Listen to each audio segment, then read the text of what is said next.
sa ating, channel. Ito ating update.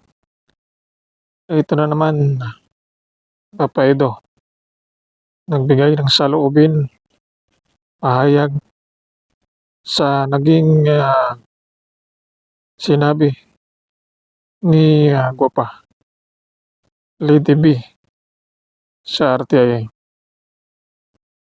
Nagulantang 'tong, Kalingap community, lalong-lalo na itong si, Papa Eds sa mga sinabi ni, Lady B.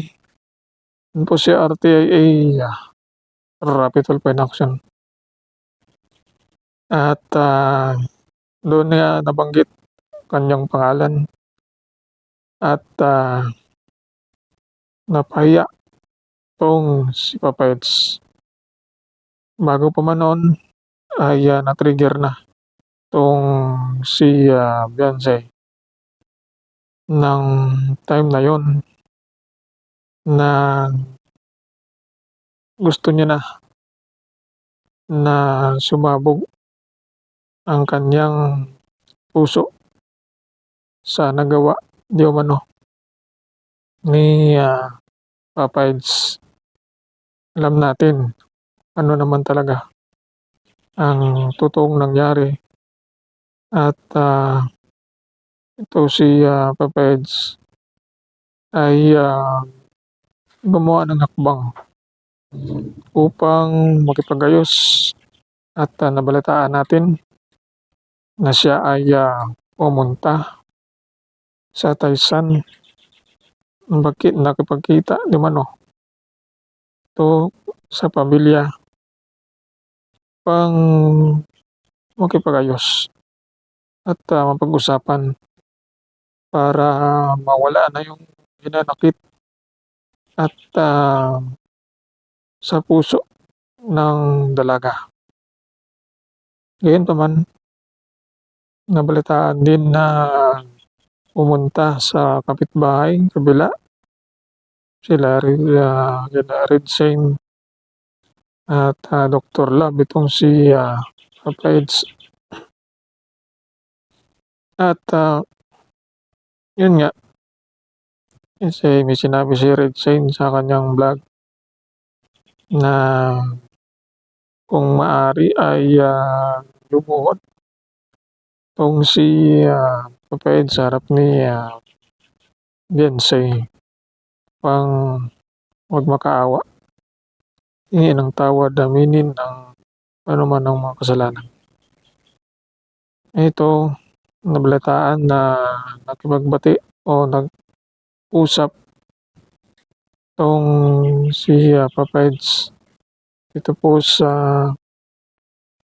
kila Red Shane at Doklan. At, yun nga, sinabi din ni, Kalingap Rab na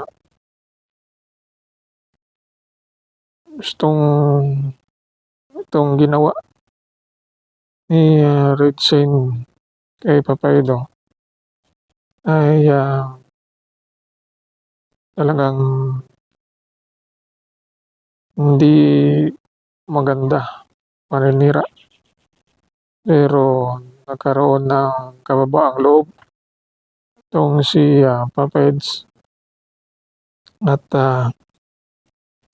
siya na mismo ang lumapit, ang maibsan ang galit at,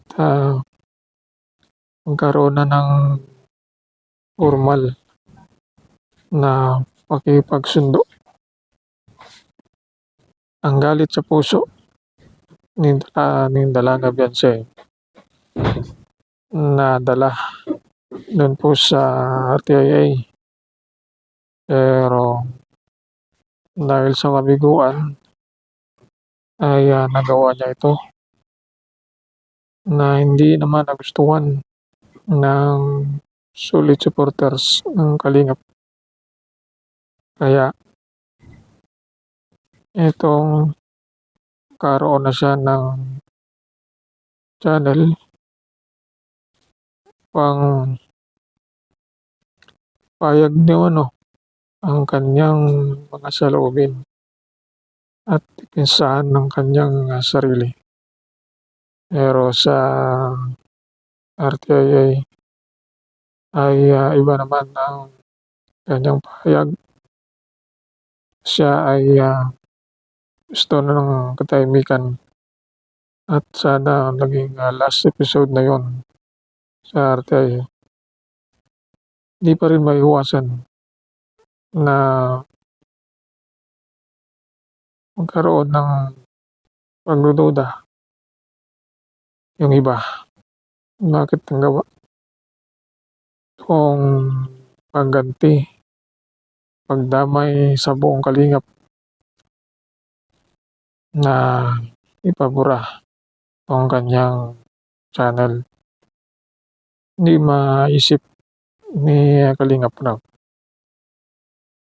ni Kuya Bal, itong ginawa niya. Pero yun nga ay dahil nasulsulan at nagkaroon na ng lamat dito sa Kalingap ay gumawa ng channel, pero ang mga antay ang nag-subscribe at sumusuporta dito. Ang buong Kalingap ay patuloy na nalulungkot at hindi pa rin titigilan dito sa pambabas sa kanya dahil sa ginawa niya. Kaya ang tayo at pagkaroon ng channel ay hindi na nagtataka na ito ay karoon ng kompetensya dahil gusto na rin na sumikat at karoon ng supporters at lalo ng mga sponsor ay may limitasyon sa pagbibigay. Gusto niya na magkaroon din siya ng income, gamitin ang mga basher dahil ang mga basher ay magkaroon ng komento, sisilip para iba siya, karoon din siya ng views.